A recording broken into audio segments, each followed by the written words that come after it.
இந்த மைக்கு கூட திமுக ஸ்டாலின் மாதிரி அப்படியே முன்னிட்டு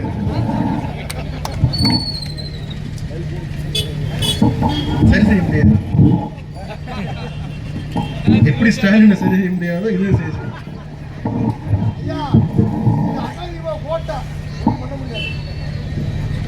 தமிழ்நாடு அண்ணா திமுக கோட்டை தான்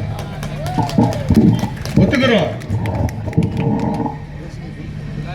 பாரத் மாதா கி, பாரத் மாதா கி, பாரத் மாதா கி. ஆனா இந்தியா நரேந்திர மோடியின் கோட்டை, அதை மறந்துட வேண்டாம். எங்களது பாண்டவர் அணி, எங்களுக்கு அண்ணன் எடப்பாடி பழனிசாமி அவர்கள் இருக்கிறாங்க, அண்ணன் நயினார் நாகேந்திரன் அவர்கள் இருக்கிறாங்க, அண்ணன் அண்ணாமலை அவர்கள் இருக்கிறாங்க, அண்ணன் டிடிவி தினகரன் அவர்கள் இருக்கிறாங்க, அண்ணன் அன்புமணி ராமதாஸ் அவர்கள் இருக்கிறாங்க. எல்லாத்துக்கும் மேல பாண்டவர் அணியில கிருஷ்ண பரமாத்மா போல அமித்ஷா அவர்களும் நரேந்திர மோடி அவர்கள் இருக்கிறாங்கன்னு மறந்துடக்கூடாது. வெற்றி வெற்றி. நீங்க 100 இல்ல 1000 இல்ல 10,000 பேர் இருந்தாலும் கடவுள் எந்த பக்கம் இருக்கிறாரோ அந்த பக்கம் தான் வெற்றி. மோடி எந்த பக்கம் நிற்கிறாரோ அந்த பக்கம் தான் வெற்றி. தமிழகத்துல 2026ல உறுதியாக சொல்றேன், அண்ணன் எடப்பாடி பழனிசாமி அவர்கள் தான் முதல்வராக வருவார். ஸ்டாலின் போட்ட சார் அது தமிழ்நாட்டில் தரம் பிரிச்சுக்கலாம். அப்படிப்பட்ட சூழலில் இன்றைக்கு மோடி அவர்களினுடைய நீச்சை எதிர்ப்போம் என்று சொன்னார்கள். அந்த ரகசியம் எங்களுக்கு தான். செல்வராணி அவர்களே, பரமசிவம் அவர்களே, உச்சாத்தேவர் அவர்களே, மாவட்டத்தினுடைய செயலாளர் காமராஜ் அவர்களே, தமிழ்ச்செல்வி அவர்களே, சின்னத்தாய் அவர்களே, மாவட்டத்தினுடைய செயலாளர் விஜயராணி அவர்களே, மாவட்ட துணைத் தலைவர் காளிசி அவர்களே, முதலமைச்சர் ஸ்டாலின் அவர்கள்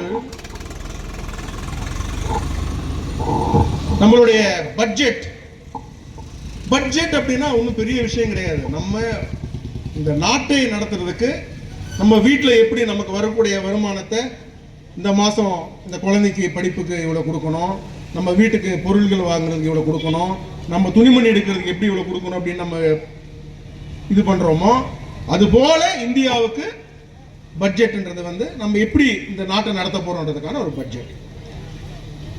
அந்த பட்ஜெட்ல முதல்வர் ஸ்டாலின் அவர்கள் ஒரு போராட்டத்தை அறிவிச்சார்.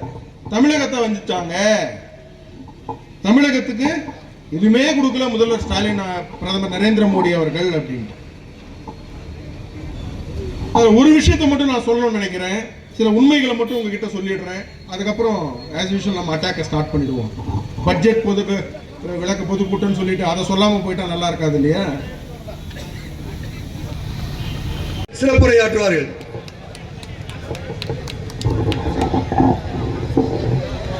பாரத் மாதா கி வெற்றி. அவருடைய வேரோடும் மண்ணுமாக அவருடைய குடும்ப ஆட்சியை ஒழித்தே தீர வேண்டும் என்று கூறி வாய்ப்பளித்த அனைவருக்கும் நன்றி கூறி விடைபெறுகிறேன்.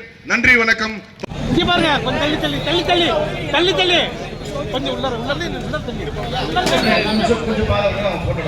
உள்ளார் தள்ளி எல்லாமே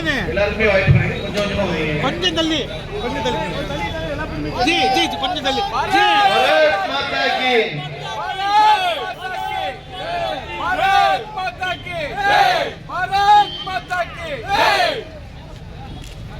நன்றி.